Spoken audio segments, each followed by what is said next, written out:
Hello, everyone. This is Dorcas Chandler at dorcasgazelle.com. Thank you so much for joining us. We don't take it lightly when you come out and you're listening to what we're saying regarding our weight loss journey and our journey, period. Just getting our mind focused and getting our body, our spirit, our soul, and our body to become in a oneness so that we can enjoy our life. And that's what I want to talk about today, enjoying life. You know, the first of the year, when I continued on my weight loss journey, I was sitting at the dining room table and I just heard, Dorcas, I want you to enjoy what you do. In other words, I was doing all these exercises and I was just saying I'm going to lose this amount of weight by this amount of time and I'm going to be walking by this when this time come, and I'm going to be at the gym, and I had set all these goals. And there's nothing wrong with setting goals. I believe that we should set goals and we should aim for them. But I was so uptight in my weight loss journey that what I was doing was stressing out my body. And I'm sitting at the table having breakfast one morning. And like I said, it was like, you need to enjoy the journey. And that's what I started doing. I started just saying, okay, I know I'm not a cook, but whatever I cook and it tastes good, I'm going to enjoy it. And when I changed my perspective and when I changed how I felt about what I was doing, and the only thing that I needed to be sure that I was continuing was to continue the journey. And so, as long as I know that I'm eating right and that I'm exercising and I'm trying to bring my mind into a discipline with my body, then I'm okay. And so these are the things that I'm doing. And yes, like I've reported on some of the recordings that I've did, I am losing weight slower. But in my mind, I have lost way more weight than my physical body is saying, because I am happier than I have ever been. I have more peace than I have ever been. So I just want to tell us that those of us that are on any type of journey, enjoy the journey. Don't make it a drudgery or something. This is just what I have to do, because pain was driving me. I'm no longer in the pain that I was in before. So if I was going to allow pain to drive me, then when the pain subside, then I would go back to doing what I was doing before. So we have to realize, what is the driving force? My thing is, I want to be healthy. Yeah, I need to lose more weight. And yes, I'm working on losing weight. And I go to the doctor, sometimes it's 4 pounds, sometimes it's seven. And it's low amount of weight. And I want it to be way down by now. But it's not happening like that. But what is happening is that I have been consistent. And I'm going on 2 years, and when I look back at the 2 years, I can say 89% of the time I've been doing the right thing. Now, there are times that I said, you know what, I'm just going to not do exercise, or I eat something that I want, and that's what I do. I make sure that what God has told me to do, that I continue on in doing those things. So I want to talk about life. Life is short, and we all come into this life, and there's things that we want to do, there's things that we want to accomplish, and all those things are good. But sometimes we get so cloudy, and we get so many things on our plate that we can't even stop to enjoy anything, because we have so many things that we have to do. And I want to talk about this because it's very dear to me. Is a friend of mine, and his name is Robert. when I was living in California, and we had just opened up our school, and so the Chamber of Commerce kept inviting me to these mixers, and so finally I went to one of the mixers, and there was this man in the mixer. There was a lot of people there, business people. You know, you're exchanging cards, you're talking to businesses, you're letting them know what you're doing, and that's what a mixer is. And so this man, he kept coming up to me and he said, "So what do you do?" And so I told him, I said, "I have a computer school here." "Oh yeah." "So what do you do at your computer school?" And so I was telling him, our goal is to train people to get jobs. Huh. He said, "I'm interested in that. Could you tell me more?" So I'm sitting there, not sitting there, standing there, and I'm talking to him and I'm telling him about, what our goal was, and what the demographics that we wanted to reach, and who we wanted to reach and how we planned on doing it. And he said, "You know what? I want to talk to you more." And he said, "Can I give you my business card?" And I said, "Yeah." And he gave me his, I gave him mine.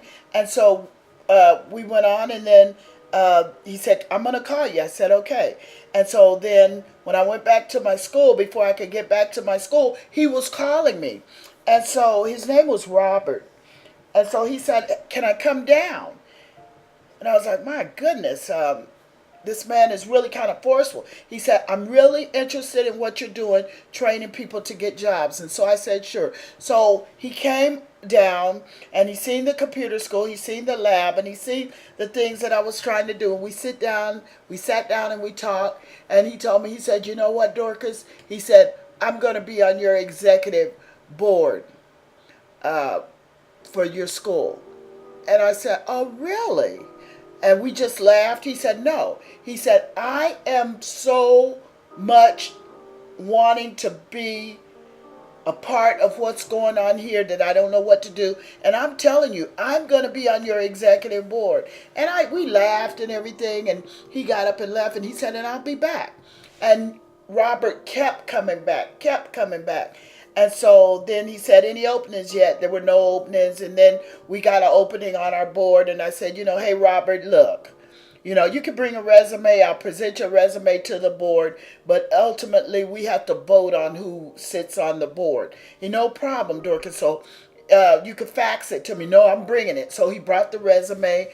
And we had a board meeting that night. And so I presented, the resume to the board, and then the board wanted to interview him. He came in, and then I told him we would let him know, and so he left. And then the board decided, after we voted, that yeah, we would take Robert in. Robert was one of the greatest persons that you could ever meet. I mean, he really supported our organization 100%. You couldn't have wanted a better person on your board than Robert. I'm going somewhere with this story. And so after our school closed down, um, and I moved to Arizona, when Robert heard that I was sick, Robert flew in to Arizona to come to my house to come and see me. And he said, "Dorcas, do you want to go out to dinner?" I said, "Robert, I don't feel like it." And he said, "We'll order in." And so he brought in the pictures of his kids and everything like that. And then the next thing I know, Robert is calling and telling me, let me know that, he's getting ready to quit his job. He's selling his house. He's going to take his family around the country. He's buying an SUV, and he's just going to take his family around the country. And they're going to stop in all these different states. And so he's sending me emails. Every state that he go in, I'm getting emails with the family and the dogs and all this that's in, this mobile home, I meant to say. And so they're going all around. And so then what happens is they find a place, they settle down. And Robert was a kind of person that enjoyed life. And so just the other day, a couple Sundays ago, when I came in, and, me and Robert, we've kept in touch through email, through Facebook, and so on. And when I came in, and I was going to look and see how much money I had in my banking account, and then I came out of that, and then I said, let me get my emails. So I went over there to get my emails. And when I went to get my emails, there was an email and it said Jocelyn. And I said, I don't know a Jocelyn. So I got ready to delete it. And it was like, you need to look again. And so when I looked at the first name, I didn't know the last first name. But when I looked at the last name, because the last name is spelled differently, I said, is this Robert? And when I clicked on it, it was letting me know that Robert and his oldest son, which was 16, Robbie, had got killed in a car accident. And they were sorry to let me know this way, but my phone number is private and they couldn't get me. And so I immediately clicked off of the email because it was really disheartening to me. And so I couldn't believe it at first. And so I went out on Google. It was a long email and I didn't read it all. And I went out on Google and I put his name in. And when I put his name in, I knew it would come up because I know he owns a big company now. And so when I put his name in, his picture came up and there was the article that he had been killed in a car accident. And so what happened was, a car hydroplaned and came across the road and it killed him on impact. And Robbie was taken to the hospital and he died there. And his wife and his baby son, they were in the car also, and they sustained really bad injuries, but they lived through the accident. And they were asking me if I would write an article regarding Robert. And so I wrote the article, and this is why I'm telling you this. It's when I was asking God, I said, God, what is it that I can learn from Robert's life? And one thing I can honestly tell you, he enjoyed life. And I believe that sometimes we take life so carelessly, or we don't really love the people that are around us and hug the people that we need to hug, and maybe even hug people that we don't even need to hug. I don't know. But I when I think about Robert, and I think about the relationship that we have, excuse me, or that we had, is that we have to enjoy what we do and enjoy living and enjoy our life. So when we enjoy life and living, then we will not be so concerned about some of all these other things that are not really important. The arguments, the differences, and all the different things that we deal with, and trying to get money for this and trying to get that and trying to get the other. Life is short. And so when I start thinking about that, I realize, you know what, God, what you spoke to me in the beginning of the year, I'm going to do it. I am going to do it. And I had started doing it at the first of the year, 2017. I enjoy my life. And so now what God is telling me, now that you enjoy your life, you need to guard your journey. Because sometimes when we get joyous, then what happens? We can get slack. And so I remember that, I wasn't drinking sodas or nothing like that. I used to be a Coke. I just used to drink Coke. But after I talked to my doctor, I never had another Coke. And so, but now here late, a couple Sundays ago, we went, got something to eat for me to come home. And, it wasn't a Coke product, but it was still a Coke. It wasn't a Coke product, but it I don't know what it was, but anyway, it tastes like sugar. And I got it home and I just drank it. And I knew that I wasn't doing the right thing, because there is a place that I need to go. And I can't go where I need to go if I allow myself to keep slipping back. And that's what I want to talk about. Because sometimes we will start doing little things and then say, that's okay. And I talked about this before. But we have to be so careful and so cognizant that we guard our journey. Not only enjoy the journey and just be having all this fun and all this other stuff, you have to set boundaries in your mind. Rather, I have to set boundaries in my mind that say, Dorcas, this is what you need to do. Now, you said that you were going to be doing this until the coffin closed. But you cannot do this if you're going to start picking up old habits that you know are toxic or not good for you. And that's why we have to be aware of what we're thinking. We can't just get so joyous and just start doing things and say, woo, party over here. I'm having a party in my mouth. What's in my mouth? And I thank God that now I have really disciplined myself with my eating, and I'm glad about that. Certain things I won't eat. Now I'm really dealing with portion size, but I can't go back. I have to guard my journey. And that's you have to guard your journey from a lot of different things. Sometimes when you're guarding your journey, people may not understand you. But people are not your driving force. You have to allow God to give you the direction that you need and walk therein. And even with guarding your journey, a lot of times there's things that I'm really dealing with that I haven't really dealt with. There's emotions that I'm feeling that I haven't been feeling before or a long time ago. So, and there's relationships and things, and I'm asking God, I don't want to be careless with my friends, because sometimes we start feeling a different way, or feeling this newness, or feeling this joy, or feeling this excitement. We have to be careful that we're not blocking out the people that we love, and or that the people that we love are not trying to hinder us from becoming who God says we are. We have to be careful. See, there's so many